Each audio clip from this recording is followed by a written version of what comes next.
This conference has been terrific with excellent presentations on how to make maps, both digitally and manually, the technologies of map making and cartography, various techniques, and a lot of stuff I wish I'd known when I started making maps about 4 years ago. But now I'd like to shift the focus away from how one makes maps to the impact maps can have on us and on our quality of life. Embassies are like offices anywhere in the world. You're expected to show up for work, on time, and to put in a full day's effort on the job. My office manager was hardworking and conscientious, almost to a fault, always came in a half hour before I did, had the office unlocked, alarm system shut off, everything ready by the time I got there. So I was surprised one morning to arrive to a dark office, everything buttoned up. I unlocked the doors, turned off the alarms, got to work. An hour went by. 2 hours went by. Finally, Wendy, my office manager, showed up and I had to ask, what happened? She said she'd overslept because she was up past midnight and had gotten to bed late. That did not sound good. What were you doing, I asked. Looking for my daughter. Having raised a teenager of my own, that really did not sound good. What was she doing? Wendy's daughter had been doing homework at a friend's apartment and at 10 p.m. had called and said, I'm ready to come home, please come get me. Wendy asked where she was, and the daughter said, I'm in a tall white building 3 doors down from a fountain. Now in most cities that might be useful geolocation data.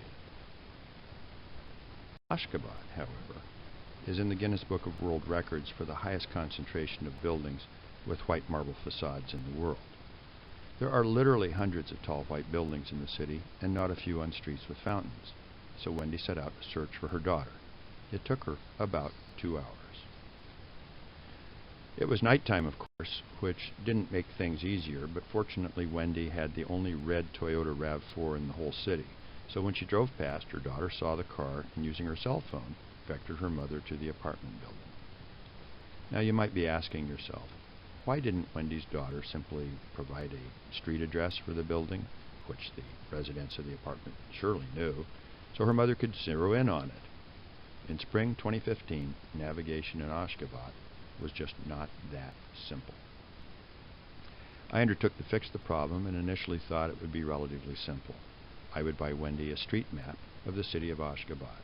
So I went to the Geodesic Survey Office in Ashgabat personally and asked what maps could be obtained. The first was a map produced by Sofitel back when Sofitel was running one of the few hotels in Ashgabat, marked mainly with 4-digit numbers assigned to streets in lieu of names during President NIASIF's administration. It was virtually useless for navigation. There was also a Ministry of Defense map from 2014, and names are in English even though what little signage existed was in Turkmen or Russian. Names on maps don't often correspond to signage when signage exists. Both maps lack detail. Many streets are missing on both of them, and so they're virtually useless for navigation. Furthermore, the Ministry of Defense's map print run was only 300 copies for the entire city. Now you might ask, why didn't I go buy a map at a gas station? Well, gas stations don't sell maps. Another problem was street signs. First off, most streets didn't have signs on them. If signs did exist, in many cases they were useless or next to useless. Here are 8 examples of Ashgabat signage. They are written in 2 languages, Russian and Turkmen, and in 2 alphabets, Latin and Cyrillic. This means that you may run into 4 variants, 3 of them shown here, Russian in the Cyrillic alphabet, Turkmen in the Cyrillic alphabet, and Turkmen in the Latin alphabet. Plus numbers. I mentioned that under President NIASIF, streets were assigned numbers. Somebody told him that in America, streets are numbered, which in some cases they are. Streets in America can be numbered 1st Street, 2nd Street, or Avenue, in order, making them easier to navigate. Unfortunately, that detail was lost in translation, so streets in Ashgabat were numbered somewhat randomly. The square in front of the presidential palace was numbered 2000, and all other streets were given some 4-digit number either above or below that. The middle 4 signs with the red line around them are 4 signs on the street I lived on. The trouble is, not one of them shows the current name of the street. As of November 2015, it was renamed Jalaluddin Rumi Köşesi. it used to be Andijan, and for a while it was 2054. With a handful of exceptions, each street in Ashgabat today has at least 3 names: the Soviet-era name, the 4-digit number, and a new Turkmen name. And in some cases, you can see signs for all 3 versions on a street simultaneously. Sometimes you see a sign that's been painted over or is so weather-beaten it is no longer legible. The top right and bottom right signs are examples of that. Some residents of Ashgabat have taken matters into their own hands and made their own signage. Some of these homemade signs are easy to find and read. The one on the bottom, however, is on the roof line of the house it identifies and is hard to read when you are driving by. Another problem with homemade signs is that they tend to reflect former names of streets and do not correspond to what is on the contemporary printed map. The upper left sign is an example of Russian written in Latin letters. The middle ones are simply painted on the gate or on the wall of the house. You have to be alert or you might miss the sign.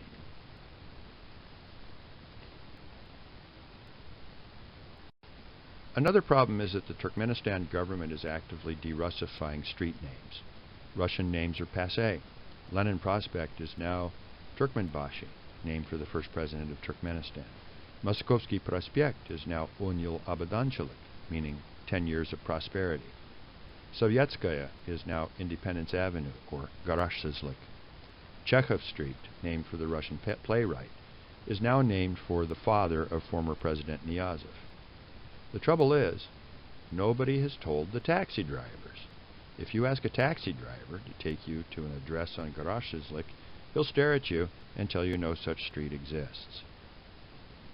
We actually created a gazetteer of street names in Ashgabat and posted it to the internet so that people could correlate old names with the current name of Ashgabat streets.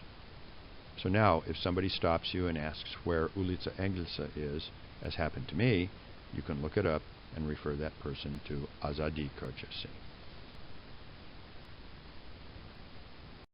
With all that as background, by the end of April 2015, my wife and I had started mapping Ashgabat using OpenStreetMap. We started out by driving the streets of Ashgabat in our Toyota RAV4, weekends and evenings. When we started, the OSM Ashgabat map had roughly 12.5 named streets. We estimate that by the time we left Ashgabat in June 2019, we and other collaborators had named over 90% of Ashgabat streets, plus the bulk of named streets in the near suburbs.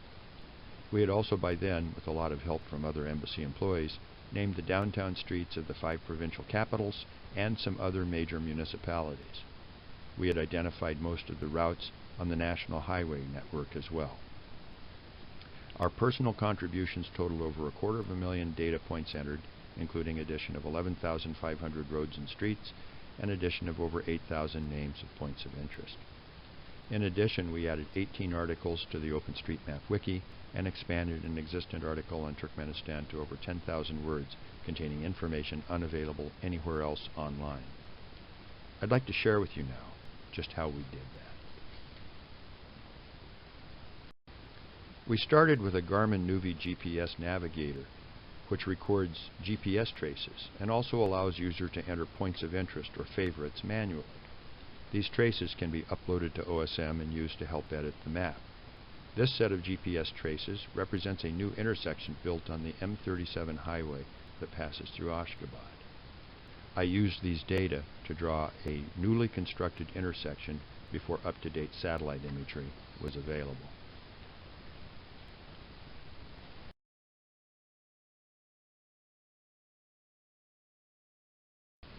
Second, we collected data by hand using 2 smartphone apps, Maps with Me and Pocket Earth. Maps with Me runs on Apple and Android phones, Pocket Earth only on Apple. Maps with Me is freeware, Pocket Earth costs about $10. For both, you download the maps while online and then you can use them offline. This allowed data collection even in areas with no internet connection, which is most of Turkmenistan. Maps with Me became popular among Turkmen because it is free and it also uses very little bandwidth once the map is downloaded. This was important in Turkmenistan, which has the most expensive internet in Asia. Now, adding data using Maps with Me created some unexpected headaches. Many Turkmen do not understand English at all, or at best imperfectly, and I discovered that castles were sprouting up around Ashgabat. It turned out that people were marking their residences in Maps with Me, and since Maps with Me did not have an appropriate node marker for an apartment or house, local mappers were improvising by designating their homes as castles. Some mappers were also careless about where they dropped their marker pins, so you would find businesses in the middle of a street, for example. In another case, a mapper designated an industrial site producing oxygen as a gas station. Well, compressed oxygen is a gas, but not the kind of gas you put in a car's gas tank. At one point I was spending about half of my mapping time cleaning up these sorts of inaccuracies rather than adding new data to the map. Nevertheless, as local mappers got into it, the Turkmenistan OSM map became much richer and more useful. Imagery simply could not keep up with the pace of change in Ashgabat. New streets were appearing every month, streets were renamed periodically, buildings were torn down, buildings were built. Traffic patterns changed. OSM's Bing imagery is hopelessly out of date, and one impact of this was that local mappers, usually newbies, would erase new buildings not on the Bing map, and also add back buildings demolished in the last 5 years because they didn't bother to check the neighborhoods first to see if the imagery corresponded to today's reality. This wasn't really vandalism, it was inexperience, and it was a headache. The Mapbox imagery of Turkmenistan was much more useful, and State Department's Office of the Geographer made even more recent imagery available for Ashgabat City. That was a big help. That contact with the Office of the Geographer at State Department led to some other things, which I'll discuss in a few minutes. But the real revolution in imagery was yet to come. Digital Globe began donating some imagery to OSM, with the result that we had imagery that was only a few months old, not a few years old. In addition, because I was a U.S. government employee, Digital Globe allowed me to have access to its online database of satellite imagery. This allowed me to see imagery just a few days old and to refer to it when updating the OSM map of Turkmenistan. Unfortunately, it appears Digital Globe imagery is no longer available to OSM, and since I've retired from federal service, I no longer have access to Digital Globe imagery. Now, this was all great stuff, and allowed me to add new roads and streets, to draw new buildings, and so on. But when you're mapping cities, you also want to identify the buildings. You want to add detail. After the streets had largely been identified, we wanted to start adding hotels, embassies, stores, gas stations, restaurants, pubs and bars, grocery stores, car repair shops, pet shops. And when you're driving by at 35 miles an hour, it is impossible to take notes fast enough, even when you are a passenger. To go to the next level, we needed a different kind of imagery. In autumn of 2016, I traveled to Brussels to deliver the keynote speech at OpenStreetMap's annual State of the Map conference. While at the conference, I met the folks from Mapillary, a Swedish company bent on collecting crowdsourced ground-level imagery of the whole world. I downloaded their smartphone app and began experimenting with it.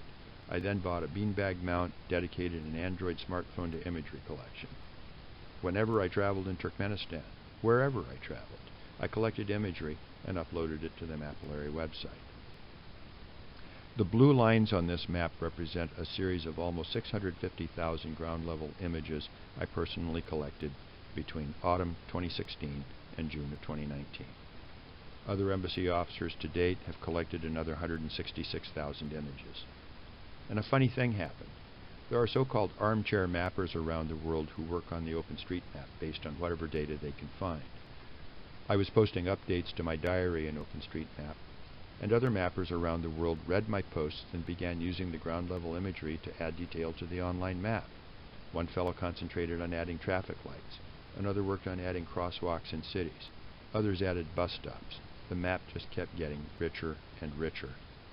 One point here is that the embassy had access to high-speed internet connections at a flat rate. This meant we could upload massive amounts of data, many megabytes of imagery, at no additional cost to the U.S. taxpayer. For Turkmen citizens, the cost would have been prohibitive. That factor is probably why the U.S. Embassy in Ashgabat is by far the single largest contributor of ground-level imagery of Turkmenistan to Mapillary. For us, it is a marginal additional cost that is close to zero. And if you would like to take a virtual tour of Turkmenistan, you can do it via the Mapillary website. Once the major cities had largely been mapped, we branched out into the national highway network. No truly useful highway map of Turkmenistan existed at that point, just tourist maps that were, while not totally useless, certainly not on a par with the Rand McNally, Freytag and Berendt, or Guia Roja road maps to which Westerners are so accustomed. The Russian maps published in Moscow were outdated and also not available locally. We expats could order them shipped in by diplomatic pouch, but good maps were not available to the local population. The first step was to update the OSM database with the actual tracts of highways that in many cases had been changed or rerouted in recent years, using GPS traces. As an aside, I have to mention that in the process of doing this, we collected the locations of over 170 gas stations. We also geolocated the very best fish restaurant in Turkmenistan. The second step was to identify the highways by route number, since they were officially numbered but had never had signs posted so drivers would know what route they were on. For this, we turned to two sources. The first was the motor pool of the U.S. Embassy. Many of the chauffeurs in the motor pool knew by heart the route numbers of major highways and could identify them for us. However, their knowledge did not cover all the territory. We could not use legacy maps of the Turkmenistan Ministry of Defense because they were copyrighted, and copyrighted data may not be added to the OSM database since it is intended to be freely shareable.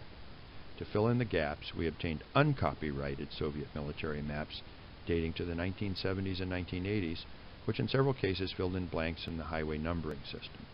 These maps also identified populated areas for which we had no other uncopyrighted information. But with a twist, the municipalities in many cases bore Soviet-era names which had subsequently been changed to honor Turkmen heroes and political figures. As we shall see, however, that information was not totally useless. I began holding master classes on open source cartography at our American Center and in the American corners in Dashaguz, Mari, and Turkmenabad. This led to contributions by local mappers, generally using maps with me, that in turn enriched the OSM map of Turkmenistan, though of course there were always some extraneous castles and miscategorized points added to the map.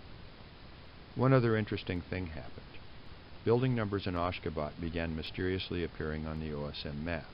It turned out the mayor's office had discovered OSM, and two municipal employees were detailed to add building numbers because the mayor's office found the map so useful.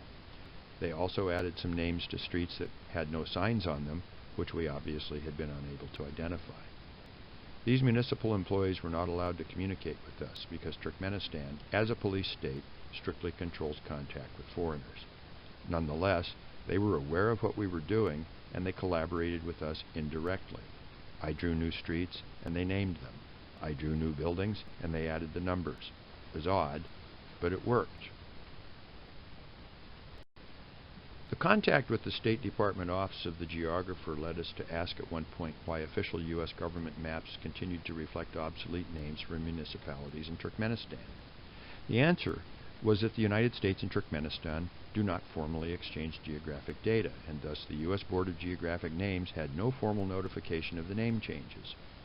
I pointed out that all geoname changes in Turkmenistan are decisions of the central government, and set about collecting all changes from 1991 forward. This was not a trivial task, because they were not all in one place, but rather scattered across myriad laws, presidential decrees, and pronouncements. The Central Public Library did not have a comprehensive collection of all relevant documents, so this turned into detective work. One of my staff members plowed through back issues of the Parliamentary Gazette, presidential decrees, and old newspapers. Another searched archives of the Organization for Security and Cooperation in Europe, which turned out to have a rather extensive collection of Turkmen legislation.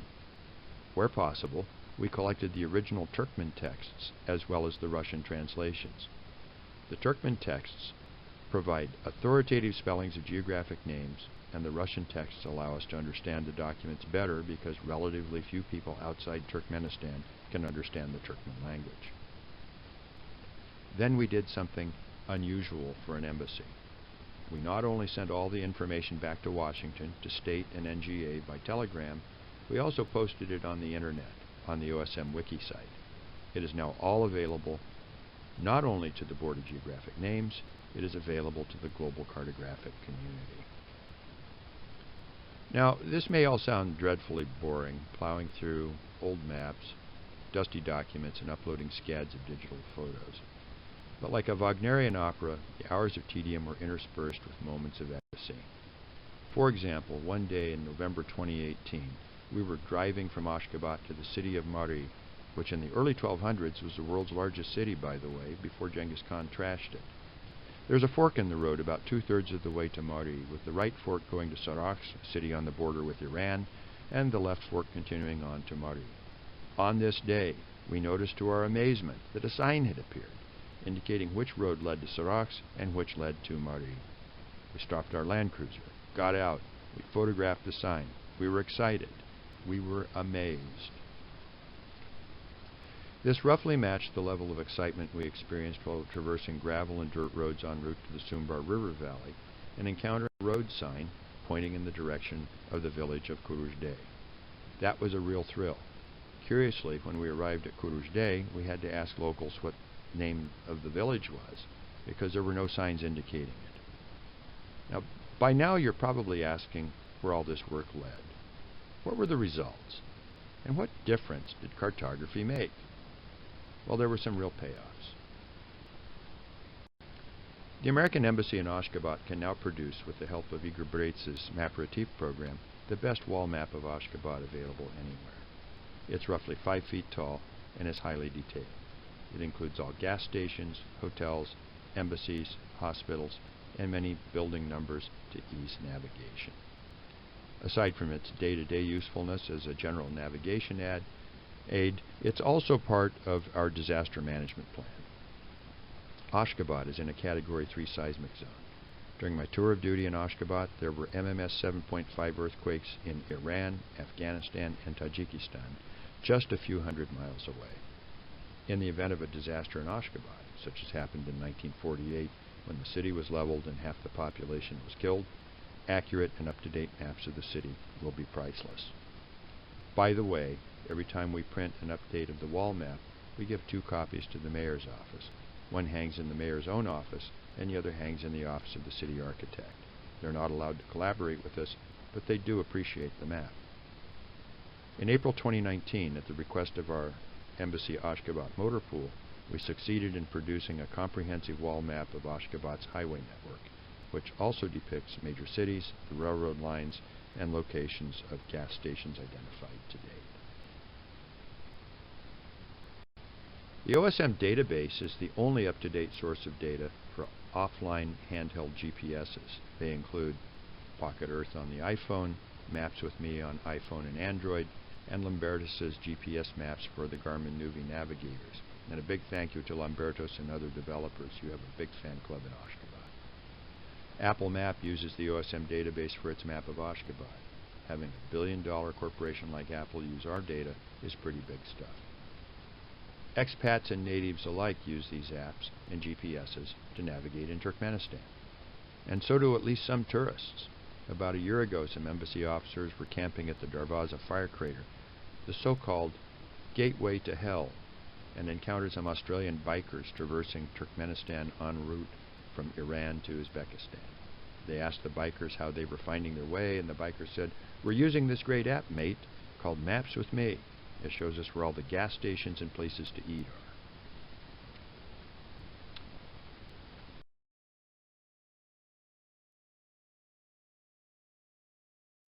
The only multi-page street atlases available are those the embassy generates using field papers and Mapillary. They both generate very usable street atlases, and they're also part of our disaster management plan. In an emergency, we may have to navigate with paper maps and compasses, and we can do it.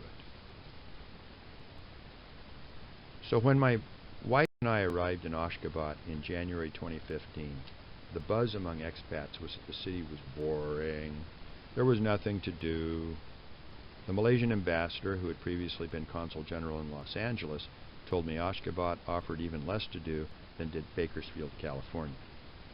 Now, I've never been to Bakersfield, but I assume that that was not meant as any kind of compliment. The Romanian ambassador complained once that there were only 3 gas stations in the entire city. Expats were bored and frustrated. 3 years later, the buzz had changed. I knew we'd made an impact the day that one of my American officers complained that there were too many events that weekend and he couldn't attend all of them. The difference was that people were going out and exploring. They could find their way to event venues in Ashgabat and then find their way back home again without getting hopelessly lost. I was also able to inform my Romanian colleague that there were 18 gas stations in Ashgabat, not 3, and tell him how to find them using a smartphone app. Another thing, expats were getting out of the city. Long weekends no longer meant that the only escape was a getaway by air to Dubai. People explored Turkmenistan, driving to the Yangi-Kala Canyon, to the 160-million-year-old dinosaur plateau with its world's longest dinosaur tracks, to the 1,000-year-old Dayahatin, Central Asia's best-preserved Silk Road caravanserai. And they went farther, to the fabled and exotic cities of Bukhara, Samarkand, and Khiva in Uzbekistan, to see treasures of architecture. More and more people were willing to make those treks because they could find them, and they could locate gas stations and restaurants and hotels en route. Expats were not the only beneficiaries. Shortly after I returned to the United States to retire, the following unsolicited message popped up in my inbox. Quote, "I just wanted to say thank you for the mapping work you did in Turkmenistan. Previously I made a few anonymous contributions to OSM, but nothing as massive and valuable as your contributions. Since I work for a local transportation company, the roadmap of Turkmenistan that you've made should be useful."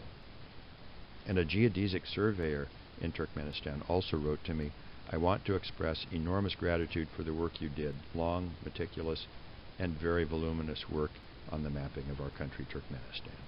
Your contributions helped me very much in my work and in my daily life. Thank you very much." So Turkmen nationals, including at least one geodesic surveyor, found it useful. I did not expect the impact when my wife and I started collecting street names back in April 2015. We were just trying to keep my office manager from being late to work again. But the law of unintended consequences kicked in, and there you have it. You can see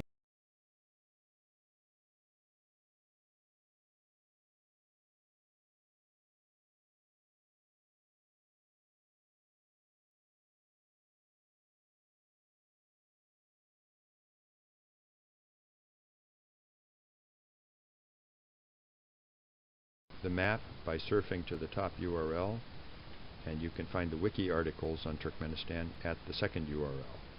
And should questions occur to you later, you can email me at this email address. Thank you.